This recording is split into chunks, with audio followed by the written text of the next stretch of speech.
Harka fuunee jirra jirtu hordoftootaa fi daawwattoota aanolee Global Media oduu guyyaa irraatiif qopheeffannee qabannee dhiyaannee jirra oduu warraa wajjin anjaatanii abdii. Godina Arsii aanaa Xiyyoo ganda dhankakkaa qommichaatti caasaan mootummaa uummata hidhaa jiraachuun dhagahame.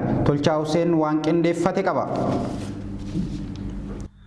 Godina Arsii aanaa Xiyyoo ganda dhankakkaa qonnichaa keessatti caasaan ODP gandichaa hoogganu qeerroo rakkisaa jiraachuun beekame.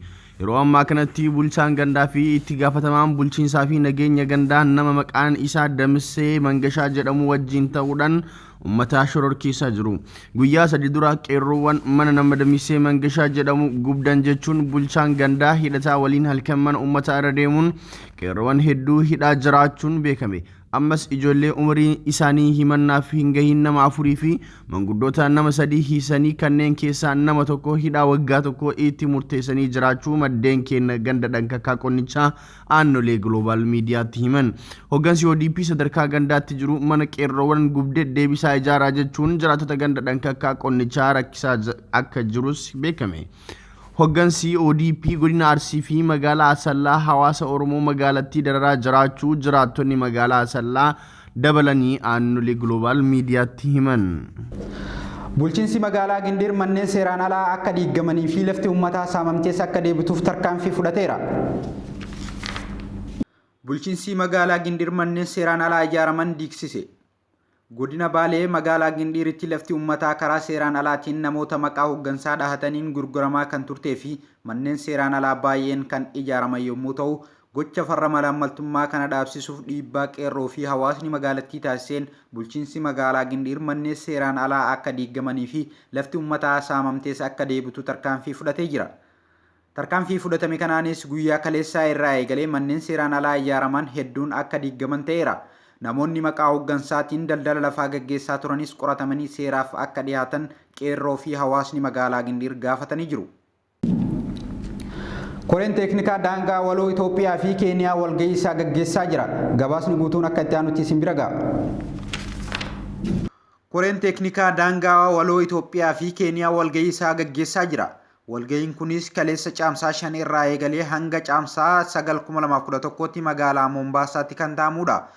Waltajjii waloo bulchiinsaa fi komishinara 32ffaa waggaa kana keessa magaalaa Adaamaatti gaggeeffamuun ni yaadatama. Kallattiin waltajjichaan kaa'ames milkii itti deemamaa jiraachuu Keeniyaatti embaasiin Itoophiyaa beeksisee jira. Raawwii waliigaltee daangaa Itoophiyaa fi Keeniyaa kan bara 1970 waggaa itti aanutti hojii daangaaf baajata qabaachuu irrattis ni mari'atama. Tigraayitti qorannoo gaggeeffameen boba'aan argamuu sadarkaa itti aanaatti pirezidaantiin naannoo Tigraay Dr. Dabratsiyoon Gabre Mikaa'el himan. Gabaasa guutuu Tolchaa Huseentu isin biraan ga'a. Naannoo Tigraayitti boba'aan addaa argamuu itti aanaan pirezidaantii naannichaa Dr. Dabratsiyoon Gabre Mikaa'el himan. Dr. Dabratsiyoon kan kana jedhan guyyaa kaleessaa sagantaa eebba dhaabbata paarkii industirii Maqaleetti bobba'ee KPR Export irratti naannoo gaadaran imbaa alajaa naballattii fi adda giraatitti boba'aan addaa qorannaadhaan argamuu mirkanaa'us ibsaniiru. Boba'aan kunis dhagaa caccabsuu fi baqaqsuun kan argamudha jedhan. Qabeenya kana immoo faayidaarra oolchuuf investimentii jabaa kan barbaadu ta'us eeraniiru. Qabeenya kanatti fayyadamuuf dhaabbilee idil addunyaa muuxannoo qaban bobbaasuun irratti hojjetamaa jiraachuus ibsaniiru. KPR Export dhaabbata oomisha huccuu irratti bobba'ee kan biyya Hindii yommuu ta'u, kaapitaala ka'umsaa birrii miiliyoona 2.5 hojii jalqabeera.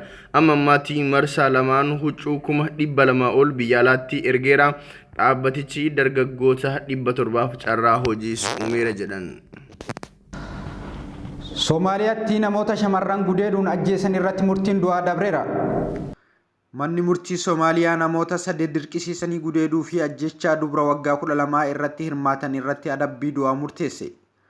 Puutlaanditti kan argamu manni murtii kun namoota biroo 7 immoo bilisaan gadhiiseera. Mucaan durbaa kun gabaa magaalaa Galkaayyoo jedhamtu keessaa Gurraandalaa keessa butamteerti. Reeffi dubree kana gaafa guyyaa lammaffaa kan argame yommuu ta'u, qorannoon taasifame akka agarsiisutti erga gudeedamteen booda akka ajjeeffamtetu dubbatama. Kun ammoo mormiidhaaf namoota karatti kan baasee fi miidiyaalee hawaasummaa irratti duula banuudhaan mootummaan Puutlaandii akka tarkaanfii malu fudhatuuf gaafatanii jiru. Mootiin Neezerlaandii Maaksimaan Daawwii hojii guyyootii lamaatiif Finfinnee galan. Mootiin Neezerlaandii Maaksimaan Daawwii hojii guyyootii lamaatiif Finfinnee galan. Mootittiin Itoophiyaa daawwachaa kan jiran itti gaafatamaa isaanii Ambaasaadara addaa dhimma misooma faayinaansii hammatu barreessaa olaanaa dhaabbata mootummoota gamtoomanii bara faranjoota 2009 eegalee ta'aniini. Finfinneetti waajjira dhaabbata mootummoota gamtoomanii daawwachuun tumsitootaa fi damee dhuunfaa waliin mari'atanii jiru. Itoophiyaan dhiyeessii faayinaansii salphaan qaqqabamaa taasisuu irratti fooyyessa taasisuun ishee ni yaadatama. To'annaa isaaniitiin hooggansa dhaabbatichaa qaamolee tumsaa fi dhaabbilee dhuunfaa waliin ni mari'atu. Mootittiin Pireezidaantii Saahilewarq Zawudee, Muummee Ministeeraa Dr. Abiy Ahmad, Ministeera Mallaqaa Obbo Ahmad Shidee, Ministeera Innoveeshinii fi Teekinooloojii Dr. Injiinar Geetahuun Mukuriyaa fi hoogganaa Baankii Biyyoolessa Itoophiyaa Dr. Yinaggar Dasee waliin wal arganii ni mari'atu jedhamee eegama. Qonnaan bultoota Itoophiyaa waliinis biizinasii moodeela haaraa irratti ni mari'atu jedhameera. Dijitaala faayinaansii adda addaas ni daawwatuun eegamu.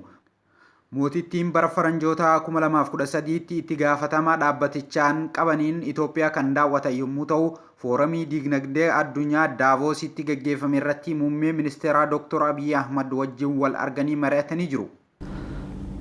Somaaliyaatti qormaanni biyyoolessaa hatamee bahuun karaa miidiyaalee hawaasummaatiin gurgurame. Somaaliyaatti qormaanni biyyoolessaa hatamee bahuun karaa miidiyaalee hawaasummaatiin gurgurame. Somaaliyaatti qormaatni biyyoolessaa kennamaa ture hatamee bahuun karaa miidiyaa hawaasaan gurguramaa waan tureef mootummaan qormaaticha haquu ibse. Barattoonni sanbata darbee irraa kaasuun qormaaticha fudhataa turan. Ministeerri barnootaa Somaaliyaa Abdullaahi Goodaan Baarree haqamuu qormaata biyyoolessaa kennamaa jiru karaa foddaa televiziyoonaan ibsan. Ministeerichi akka jedhanitti bakka tokko qormaanni hatamee bahee karaa miidiyaa hawaasaan qoodamuun biyyattii waliin gahe. Qormaanni biraan irra deebiin gaafa caamsaa 27 eegaluun hanga caamsaa 31tti akka kennamu himanii guyyoota 5f miidiyaaleen hawaasaa akka cufamanis ibsanii jiru.